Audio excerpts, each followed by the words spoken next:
Oops, where'd Jen go? Can you find Jen? Jen, We don't have a PowerPoint, luckily. the TV's not on. That's not something you can do, Diane. I didn't know if she noticed.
Jen? Oh, good. I would like to call this meeting to order. Diane, could you call the roll?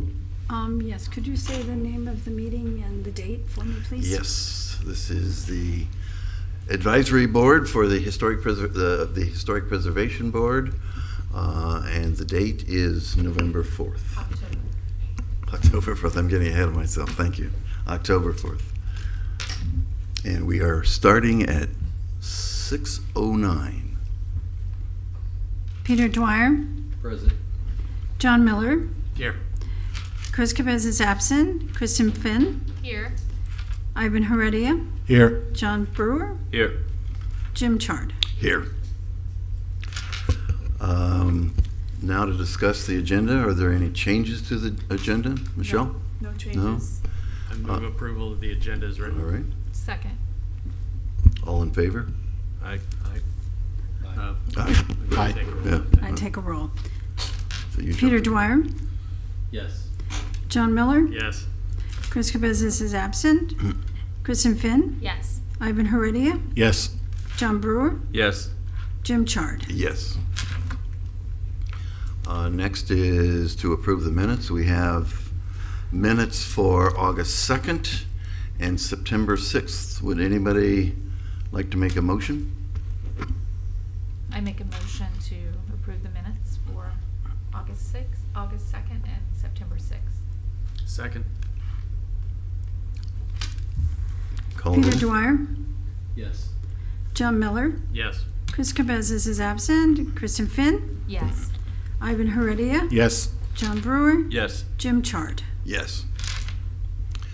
Next up, swearing in of the public. Is there anybody here that wants to comment on either, well, basically on items that are not on the agenda? Is that correct? Sorry? Plan to speak. This is for, okay, all right. So if you would stand up. Please raise your right hand. By the authority vested in me, the notary of the state of Florida, do you swear or affirm the testimony you're about to give is the truth, the whole truth, and nothing but the truth? Okay. Any comments from the public on items that are not on the agenda? Seeing none, we'll move on. Do we have a presentation? No. No presentations. We're marching through this efficiently. So, quasi-judicial hearing items, I think I need to read here. This hearing shall be conducted in accordance with the City of Delray Beach quasi-judicial rules. The applicant and the city shall be permitted to present their case. The public shall be allowed to speak for 3 minutes each, or a maximum of 6 minutes if the person represents an organization or a group of people who are present but agree not to speak. The City Commission, board members, staff, and the applicant may be allowed to cross-examine a witness. The city or the applicant may be allowed to offer a rebuttal. The decision to approve or deny an application or appeal may not be legally made upon personal views as to whether a project is a good project or not, nor may a decision be based on the number of citizens who support or oppose a particular project. The law requires that all decisions must be made on the basis of whether the project meets the requirements of law, the comprehensive plan, and the land development regulations. Okay. All right? So we are going to move to our first and only item on the agenda, which is 8A. It's an ad valorem tax exemption for 125 North Dixie Boulevard. And I'd like to enter file number 2023-265 into the record. The applicant representative is here and will make a presentation. Just while the applicant's coming up, if you wouldn't mind, Chair, asking if there have been any ex parte communications? Okay, we'll start with John. Any ex parte communications? No. Kristen? No. John? None for me? None. Yes. Just have to give a little brief summary of who you talked to and what you talked about. A little background, I'm a neighbor and I know Gail personally. So Thank you. I didn't coach them or anything, but I'm aware of the application. Great, thank you. Okay, good evening. My name is Jennifer Blickle. I'm here to represent Gail Tifford. She traveled with a terrible cold and can hardly speak, so I'm here on her behalf. I do work for her personally, so I know her well. I'm her personal assistant and take care of her property with housekeeping and grounds cover. So we have some slides here. She did secure Roger Cope to do the architecture of the building, and who's known for the historical preservation, every aspect about it, and the builder is Mark Julian.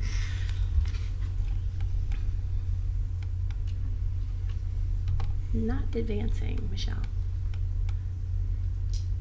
Diane, can you change the? I did change it.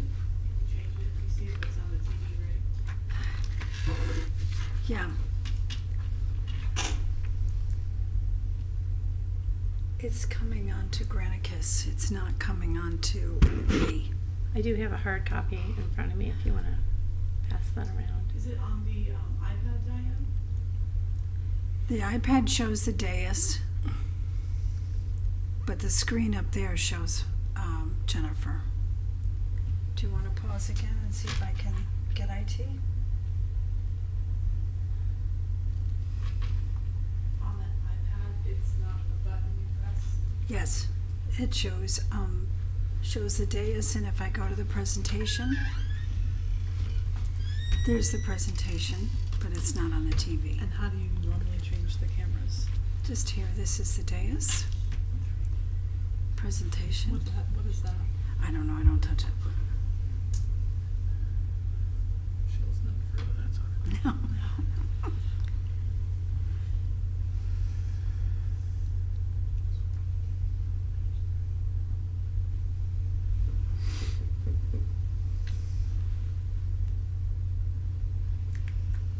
You have Would you one like or to- more than one hard copy? I use hard You have copy. one? Mm-hmm. Do you all see the presentation on your laptops? Yes. Your iPads? Well, the can staff see it. report, yeah. Yeah, I try to click on the after.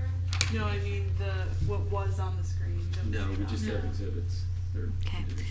Why don't we take a quick 5-minute break and see if we can get this sorted out with IT, if that's okay? Okay with me? Okay, great. We'll come back at 6:21. Just hang out. Sorry. It's all right. Do they see what's happening? Yeah, that's in here. She and Jay have talked to you. There's a workaround to putting it to do. Okay. We're not leaving it to you, I promise. I'll bring it Okay. Thank you. All right. All right, thank you, bye. Okay, bye. IT's already on it. Okay. They already saw what's happening and they're doing a fix. This is really unusual. We never have this happen, so I appreciate your patience. All good.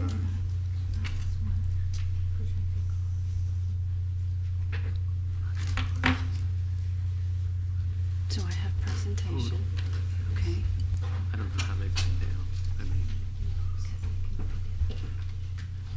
It's paused. Oh, okay.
Okay, now we're on. Okay, great. You can go. Start again? Please, you can. Okay. You don't have to all over. start over. You can just start where you were. Okay. So let's see. I still can't get the. If you just click off of that anywhere. Do you have a little?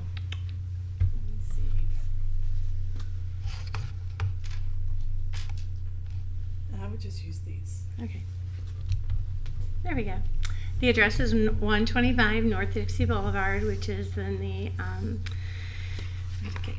on the Del Ida Park Historical District. And here gives some little bit of property background information. The historical significance is the property is to the Delray Historic District, since it's a contributing construction with the district and with the associated with the Link family. And it is a residential single-family home owned by Gail Tifford. The year the property was built in 1928. The original structure was a two-story carriage house with Mediterranean influence, and final finished version of the structure includes a thoughtful, dedicated, and well-intentioned historic renovation, which extends the home's lifespan into perpetuity and preserves its original architectural heritage. The project significantly preserved and rehabilitated a property in a historically significant district. Then the property is owner occupied. She lives there year round. And you can visually see the improvements made to the exterior of the structure, and the owner agrees to maintain the quality of the improvements and the character of the property for the period of the exemption. This on the left is before. You can see the Mediterranean flair on it, and on the right is the finished product. And it was quite a labor of love for them. It took almost 3 years to build and to go through everything, but from the street, it's breathtaking, especially if you go by at night. All the lights that she's accented with all the palm trees, and it just is such a beautiful addition to the street. You can see where the improvements are on the left side and the right side of the house, where the addition starts, where the original front door was. It's just a little carriage door, a small carriage home. And you'll see the presence of the window straight behind the palm trees are her dining room, and then it's a bedroom suite, both upstairs and down. There's a little construction things that are slides that the builder had a few things that were preserved. This was prior to my time with her. I started with Gail when she moved down here, and after the home structure was already up. This is just a little photo of her front lanai that is right in the forefront, just north of the pool area. Oops, I want to go back because I think I skipped. They did put a security gate in the front of it, and it shows, being able to go out and come in, and then where she parks her cars and her vehicles. So it's all very aesthetically pleasing. And there's her beautiful pool. Drive by at night one time because the lighting effects that the gardener did were phenomenal. She used a lot of native plants, and it's just like a little oasis there. Very long driveway, which is nice. It goes the length of the pool. Pool is large. And those are my slides. That's perfect. Yeah, so it's been a joy to work for her. She's an absolute delight. She's a wonderful addition to your community. I happen to live with my family in Boynton, and you'll enjoy her being a resident here year-round. She embraces every little business around here, and she built this beautiful home for a legacy for her husband, and he did pass away during the building of it. But she carried it through with pride and a real heavy heart, but she's just elated that she's here tonight and has come this far, and we thank you for your consideration. And I can answer some questions if you have some. We also can text her. She has laryngitis. But if you have any specific questions that you'd like to ask her, we can, I'm welcome to give you her cell phone number, and you can ask her if you'd like. And she can answer any that you may have. Thank you so much. So we'll do staff next, and then if there's questions, we will ask you to come back up. Fantastic. Okay. Would you mind hitting escape on the keyboard, upper left corner? Thank you so much. Okay. That's it? Yep, that's Okay, it. great. Thank you, Jennifer. Thank you for having me. Okay.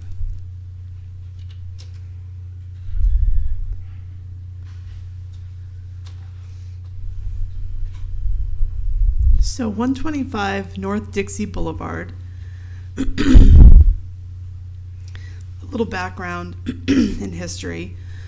This property was part of a much larger lot years prior, and the adjacent property, which is 115 North Dixie Boulevard, the lots were split, and a new home was constructed there, which was completed in, I think, 3-ish years ago.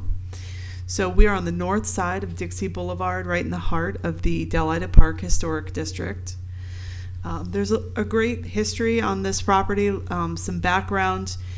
It sat in the very back corner of the lot, almost invisible from the street. It was so far back.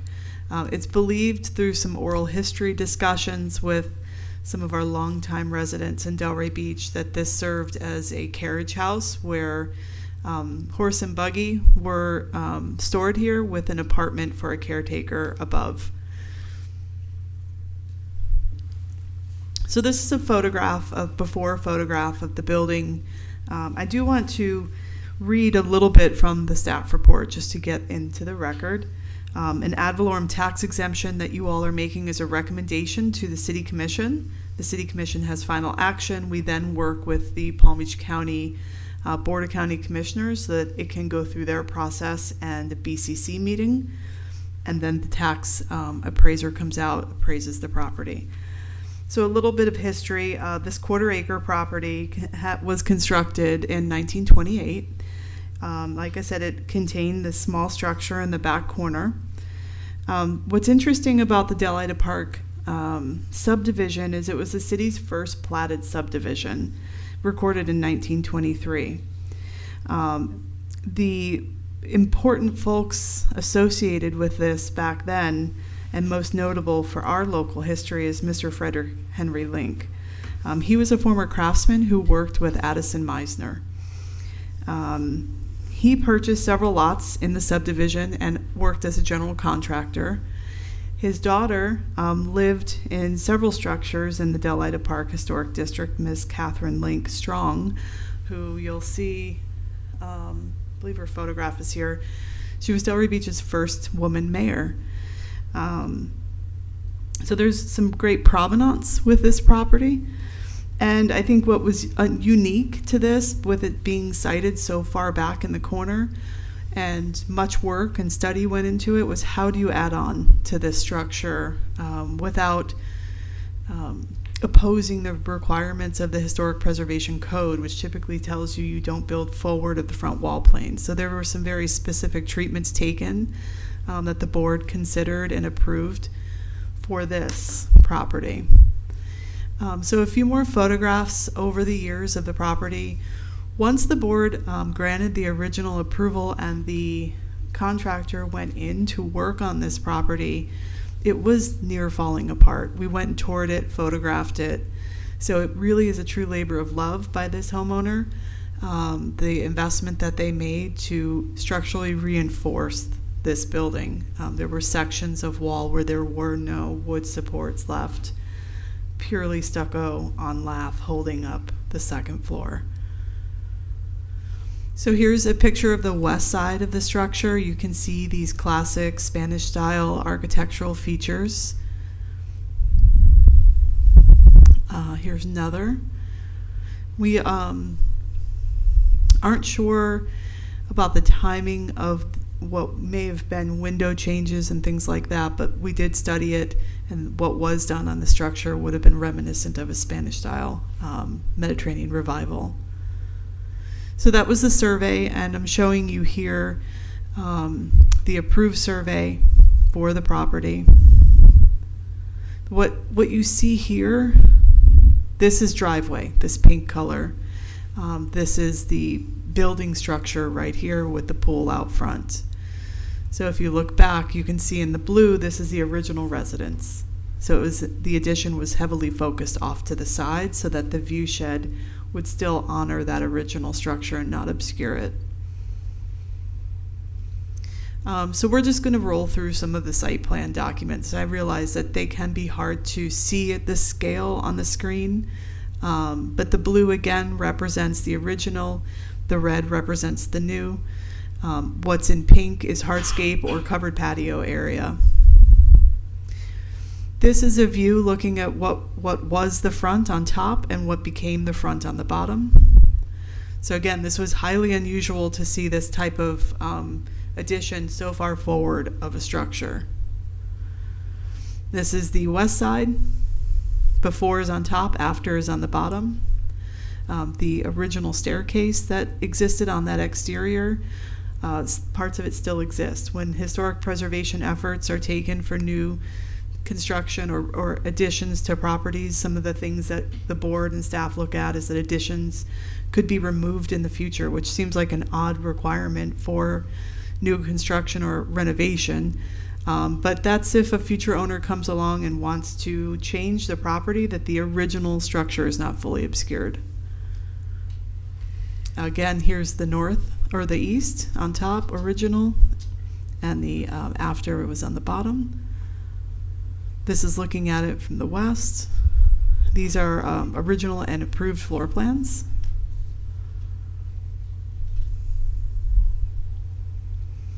Oh, also, the original kitchen had to be removed from the structure. That was heavily discussed at the board. Typically, you try to retain the location of the kitchen in the original so that if the addition ever is removed in the future, the form of that original building still serves its purpose. The board did approve allowing some reconfiguration of the interior. This is site plan. As you know, the board does not review landscaping as part of COAs, but they did graciously provide us with their plan, and it has been heavily planted. And this is the after of a very grand renovation that has turned out very nice. Here's that open patio that sits forward of the structure, which you don't really get the full view of until you see it from the side, that the addition is largely pushed back behind that. Some more afters. And that concludes my presentation. Oh, one final part is it is compliant with 451J, which is the tax exemption requirements of our LDRs. We see no issue with this request. Okay, any cross-examination? Make sure there's no public comments if you could. Before the cross-examination? Yeah. Are there any public comments?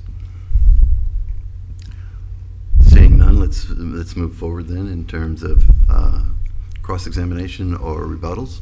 I have none. And the applicant? Okay. I think we're ready to go to the board. We should probably start with Kristen to welcome her back. Thanks. I think it's beautifully done. I wish the applicant was here. I'm sorry to hear she's sick. I live a couple streets over, and you don't really get to see it in all its glory because it is behind the gate. But I have gotten a few sneak previews a couple of times. But I think it's a beautiful project. Everything that they were able to keep, it looks like they kept, and if you'll tell her, yeah, I'm sure she's watching. John? No, I think it's fantastic. I appreciate the restoration. I'm sure once started knocking down the walls and stuff, the stuff you described, I can only imagine. So thanks for the expense. Thanks for the care. It's a real jewel to have in Delray Beach. So please pass along my thanks. Yes, I'm sorry that Gail couldn't be here tonight. I don't think it is.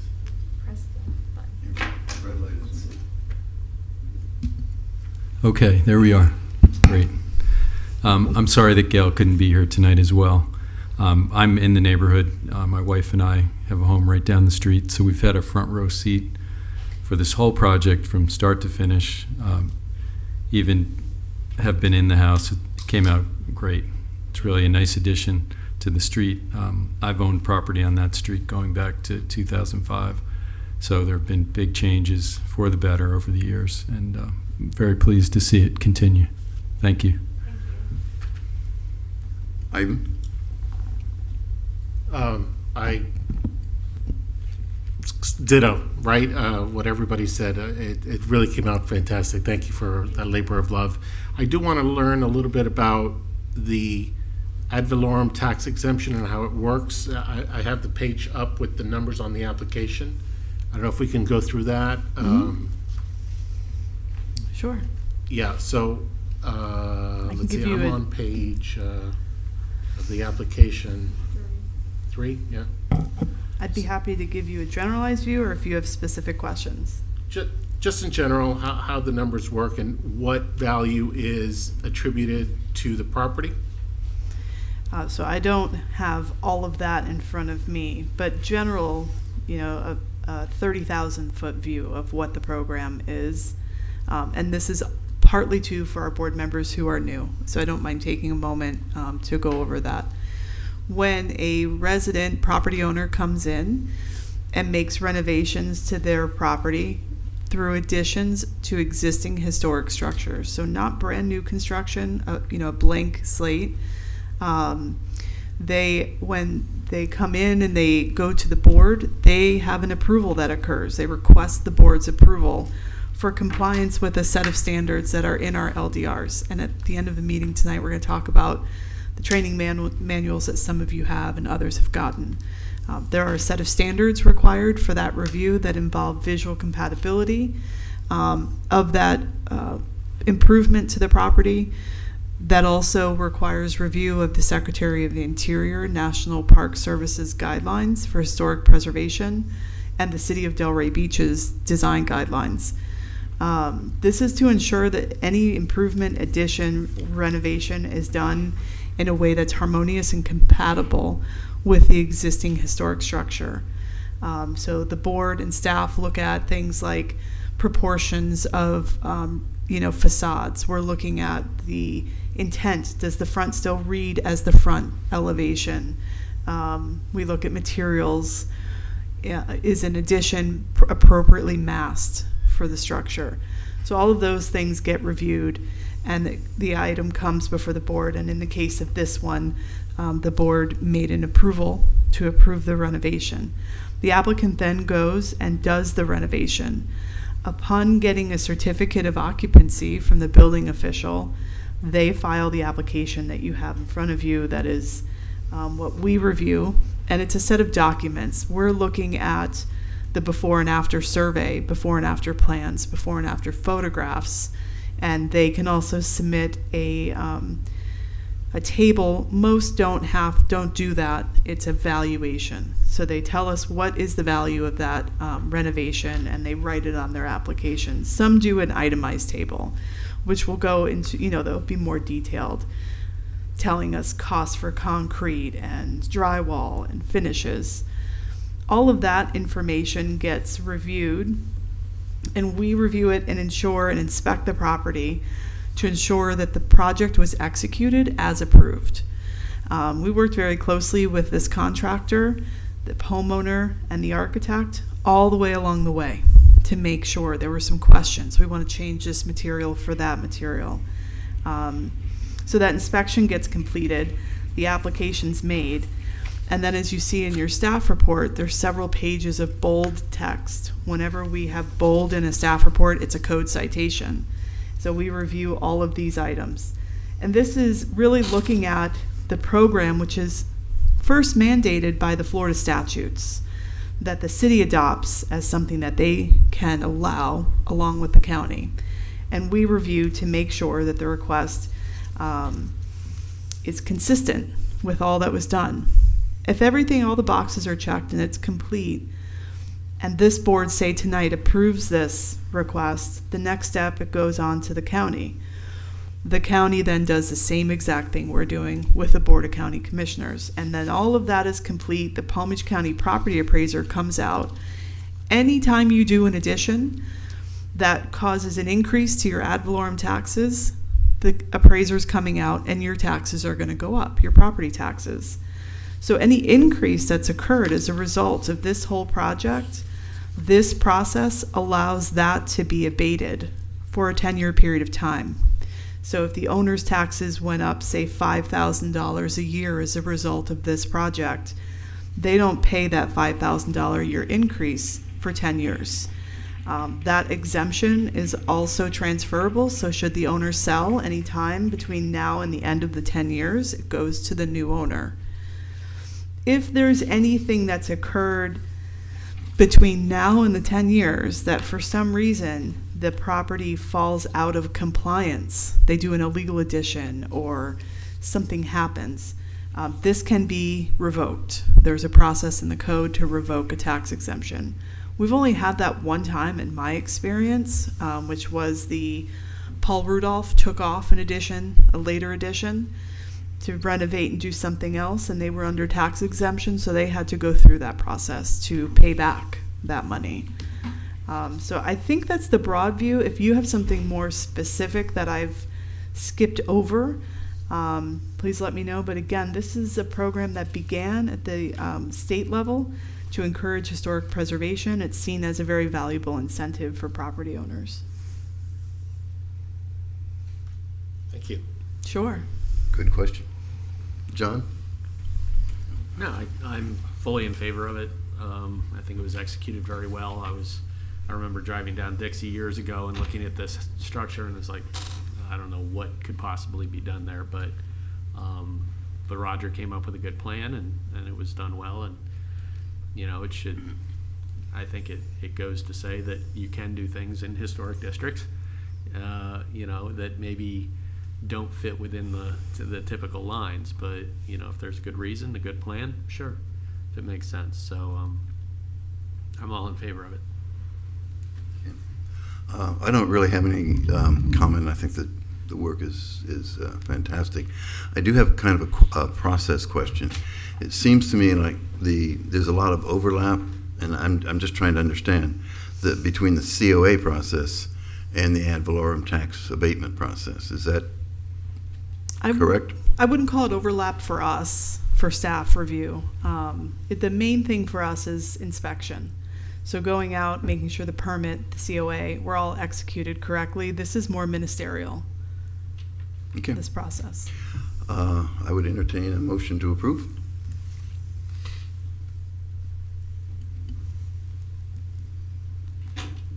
I second that motion. Who made the motion? I'm sorry. I'll make a motion. Sorry. He's the chair, so he can't make a motion.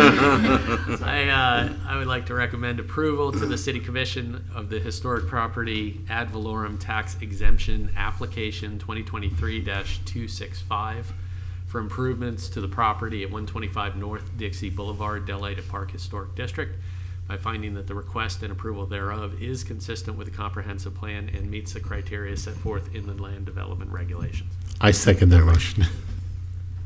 Any discussion? Call for the roll, Diane. Peter Dwyer, Yes. John Miller, Yes. Chris Cabeza is absent, Kristen Finn, Yes. Ivan Heredia, Yes. John Brewer, Yes. Jim Chard. Yes. Okay, thank you so much. Great work. Jennifer. Good night, thank you so much. Please tell Gail we said hello. Thank you so much. Okay, You want to go get her some chicken soup? that sounds good. So we next have legislative items city initiated. None. All right. Reports and comments from So I staff. have a few things.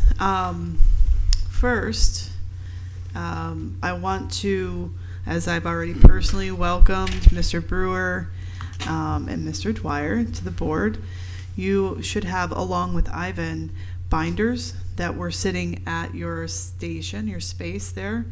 That is our Historic Preservation Board manual, board member manual. So we try to put as much info in there as possible that you might have to access. So when you see code sections in a staff report, where you can find those online. I think, do you also have flash drives there, or is it just the manual? You may have a flash drive. If you don't, we will get you a flash drive. so that you can access this digitally. I don't see one. Okay, we'll get you flash drives. But what this is I would take some time between now and the next meeting to go over this manual. This really is helping you see the set of standards that are required for any decision that's made. As when you hear the chair read the quasi-judicial hearing proceedings, decisions cannot be made on a matter of taste or whether a project is a good project or not. They have to be, decisions are made by saying, this is in compliance with the LDRs. So we tried to give you as much background on that. You also should have a small CBD design guidelines spiral book in there. So we do tend to have projects that are in the CBD, and we refer to that manual often, so you'll see that in there as well. There's also, for the three of you, a memo, I think, right on top of the binder with a series of papers. This is our board training. So when you become a board member, you go through ethics training, which you all did. Then you'll have a legal training that we tend to do about once a year. Legal has made that announcement at the last meeting that that's upcoming. The other thing that we do as part of a certified local government with the state of Florida, that allows us to participate in a whole series of programs from grants to assistance from the state. We have qualified individuals on the board from fields of architecture, real estate, engineering. So we do require, along with the state, that you do some other training opportunities, and those opportunities are what's in that memo. They're all webinar, which is nice. It used to be that the opportunities would come up and you might have to travel to Vero or Fort Lauderdale and take a day off of work. They now are doing it virtually since COVID. So you can access those training opportunities through the websites that are in that memo. If you have questions about any of them, please let me know. We also included the Palm Beach Historic Symposium that occurred in 2019 because there's some really good, helpful information in making what we call defensible decisions. So if you could take some time between now and the next meeting, play it in the background. There's no interaction where you have to complete a test and it shows that you did the training. It's all on good faith. So if you could take the time to do that between now and our November meeting, that would be great. Okay, so that's for the new members, and welcome. Could I just add to that a little bit? Please. I think that those of us who've been up here for a while realize this is a very objective process rather than a subjective process. And I know when I talk to people outside of this room, they're not aware of that. They think that we're expressing our opinions, that we don't have guidelines. And I think it really is important to read these documents and be able to, in your questioning of the applicants and the witnesses, to ask the questions that really pertain to these guidelines that have been developed for a long period of time, both at the city level and at the federal level.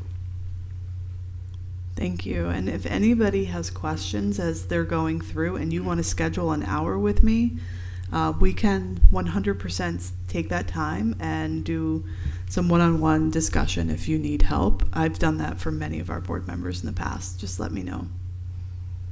It would be virtual, so it's pretty easy. Okay, so next we have a few items. First, as you know, the Atlantic Avenue Historic District has been progressing through the system, with review having occurred here in April and then final or recommendation in June. Planning and Zoning Board saw the request, I believe it was July or August, I forget. I think it was July. And we had feedback from the community and folks at the city that we needed to take a step back to look at opportunities to educate the residents and the property owners in the community. So we have organized an educational symposium. This is going to occur October 26th and October 27th. It's a 2-day event. The 26th, it's at 3 p.m. We expect it to go about 3 to 6. We have 4 experts in their fields that are going to be on a panel of speakers. We have Donovan Ripkema, who is an economist, historic preservationist. He will speak about what he's found in his studies. His firm is in Washington, D.C. and known as Place Economics. We have Timothy McClendon, who's with the University of Florida. He's a law professor, and I've heard him speak. As you watch the Palm Beach Symposium, you'll hear him. He spoke there too. He is going to come and speak about legalities of preservation. Then we have Megan McLaughlin, who is at a group called Placerbia. She's the director of preservation projects, and her experience spans from the city of Miami and Coral Gables to some private firms, and she's going to come and talk about historic preservation on the whole. And we have invited Ruben Acosta, who is our representative at the state of Florida. We work closely with our partners at the state. He is serving as the bureau chief and deputy historic preservation officer. So he is invited, and we expect him to attend. So that first day will be a presentation, and then day 2 will be an opportunity for the public to engage with the speakers and with staff. Ask questions, voice concerns. We want to hear from the community, hear their feedback. So all are invited, not just people interested in the Atlantic Avenue effort, but all are invited because we'll be covering historic preservation on a broader scale as well. So it will be televised. I think live is what we're trying to work. If not, it will be something that if you cannot attend, you can go back and watch this effort. But you all have heard my presentation. Most of you have at previous meetings. If you haven't heard the presentations, I can share links with you where where you go on to get the agendas before the meetings. You can go watch old meetings. It was the April and June Historic Preservation Board meetings where you can watch and listen to our presentation on this effort and the historic district that's proposed from Swinton to the Intracoastal along Atlantic Avenue. I have 2 quick questions. I noticed that Heisenbottle is not among the speakers. Is that? He will be in attendance, but he is not a speaker. Mr. Heisenbottle was engaged and the consultant who completed the effort. So we want to hear, we have heard from him at our meetings already, so we didn't want to further commit that part of his involvement, but he's on hand for any questions that might come up on day 2. And the second question is this basically officially sponsored by the city? Is Yes. the city paying for all this? Okay. Yeah, Thank you. that's correct, yeah. So even though this has gone through HPB, we voted on it, our part's done, potentially it maybe could come back to us at some point. Is there any issue with Sunshine Law or us attending and So I'll all let of us multiple? Kelly speak to Sunshine Law, but to the piece about it coming back, we don't anticipate it having to come back. If something drastically changed with the ordinance draft that you saw, then it would. Mm-hmm. But really the next step in this process is to move on to City Commission for review of the ordinance to adopt it or not. Yeah, there was some talk that they wanted to give DDA and a couple others another swing at it, and I was wondering if that was going to be the case. I don't know if DDA will request to see it again, but that's out of our purview to require them to do so, I think. Okay, that's fine. Yeah, if they don't, that's fine. As far as the Sunshine, there shouldn't be an issue with you guys attending, but if you guys wouldn't mind letting me know which of you are planning on attending it, and we can determine whether we need to notice the meeting so that it's just on the record that you guys will all be there. And is there an issue with us speaking on it on that second day if we wanted to comment or? As long as you're speaking like on your behalf Yeah. as an individual, Yeah, you're allowed yeah, to we're speak not about as a it. representative of the board, Right. of course. Yes. Yes. Okay. Okay, so you have, you should have at your, I don't know if you have these and the postcards. Mm-hmm. Okay, so these are promotional items that we're using to get the word out. There will be some mailings that occur prior to the event, and there is a link here. If you see right now, it's linked on our city calendar. There will be more coming with a program and an itinerary. We're in works to print that now, so we're really excited for this. And the second day is from 10 in the morning Until. until? Okay. Yep. It's You don't- all You don't provide lunch, so I'm assuming you have It's- to cut it off at some point. it's all at the field house Yeah, over at Old School Square. So great. okay, so next, a lot of you have been, and I have to get up and move to the podium because I have to access a video, but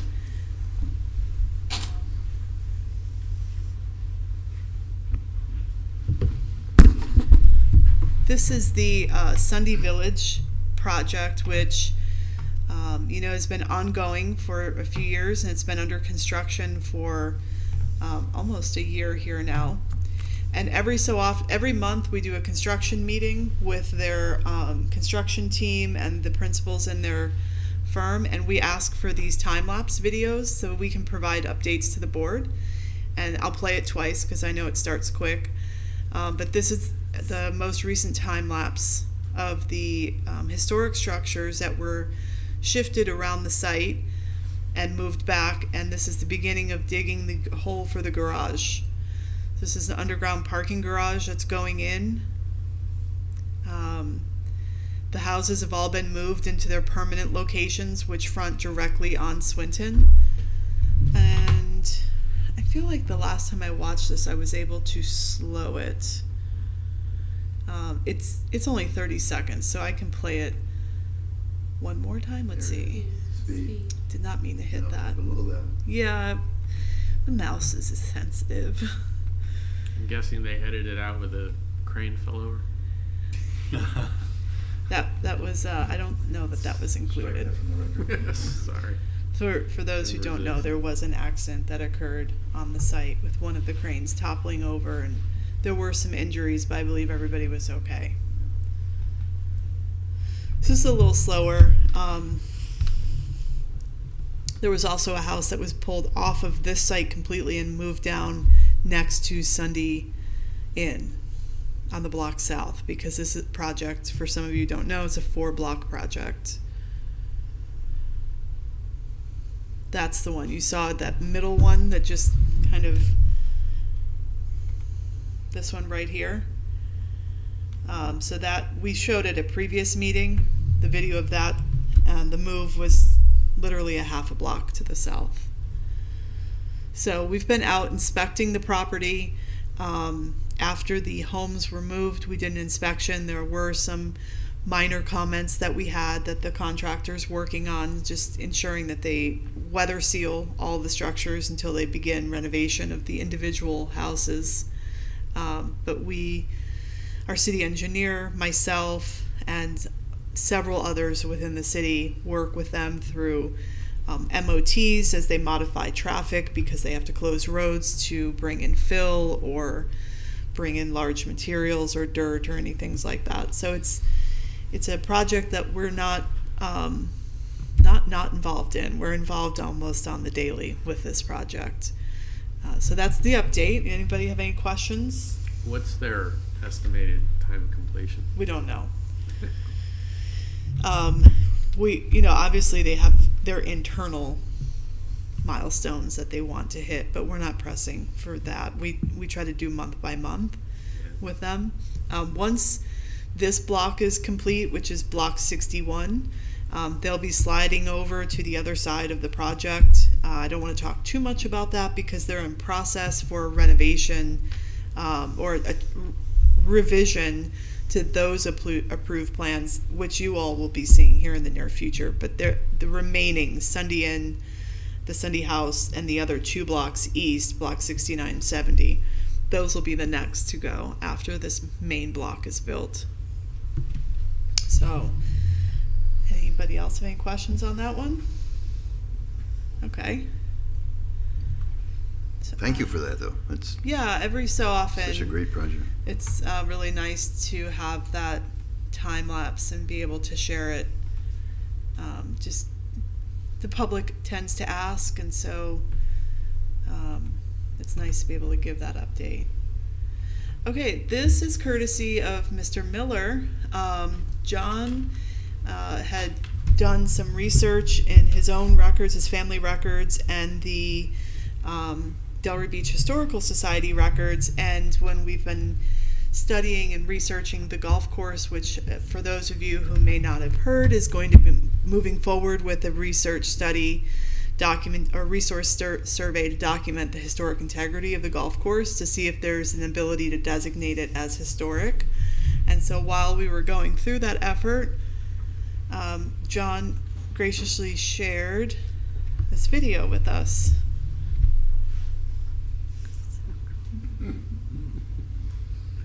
1931. Was it tough? Yeah. It's an all arm swing, no hips. Yeah, the turf looks a little rough. Just like yesterday. Yeah, They still swing better than I do. yeah, that was a good swing. That was it. It's a short clip out of a longer video that they go up and down the coast of Florida. It's pretty cool. Yeah. So was that really a bunker that was out there?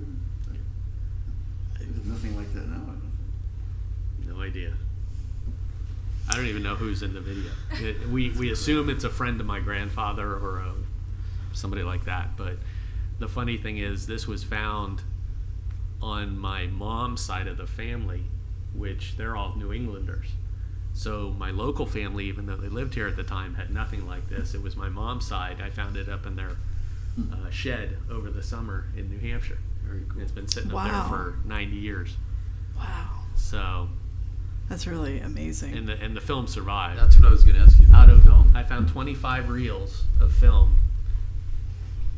5 they could recover, and this one was in the best shape. That's amazing.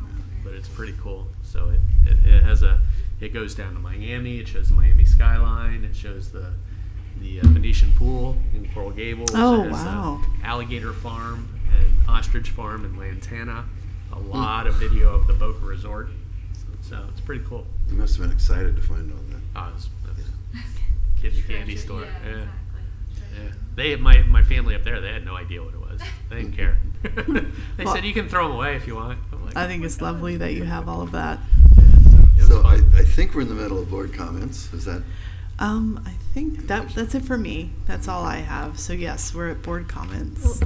I just want to say, just keep an eye out on your emails. Like I said last time, there will be an opportunity for legal training. I think they're actually working on it as a video, so hopefully you guys can watch it as a video, and then there'll just be some type of like click thing that you check off that you did it. So if you just keep an eye out for that. And then also we have a new attorney over here. This is Daniela Vega. She just started with us. It's her 3rd day and 2nd board meeting, so we're keeping her busy. And so if you see her around, just say hello. Welcome. Peter, Yes. any comments? No, it was a good meeting. My 2nd meeting, so I'm pleased to be here. Thank you. It's the best one so far. Yes. Ivan? No comments, thank you. Okay. John? Nothing, thank you. Either John? Nope. Okay. You were first and last. Okay. And none for myself. Entertain a motion to adjourn. So moved. Second. All in favor? Aye. We don't need to do a roll on that, do we, Diane? Perfect. You guys are good. I feel like we're in a tiny bit of a honeymoon phase with these short meetings. Some of our older board members, like the fact that it's 7 o'clock, and only because we had IT issues are we here till 7. But normally we tend to go a little later. So for our new board members, if you see several items on the agenda and you're the kind of person that likes to eat early, maybe eat before or bring snacks. But sometimes we do have snacks. But we have some big things on the horizon. I'm hoping we don't end up with a perfect storm and they're all coming through at the same time. But don't get mad at us when you are sitting here till 10 o'clock in the future, because it happens. Do we have Diane to thank for these goodies? Yes, always. Thank you, everybody. Thank you.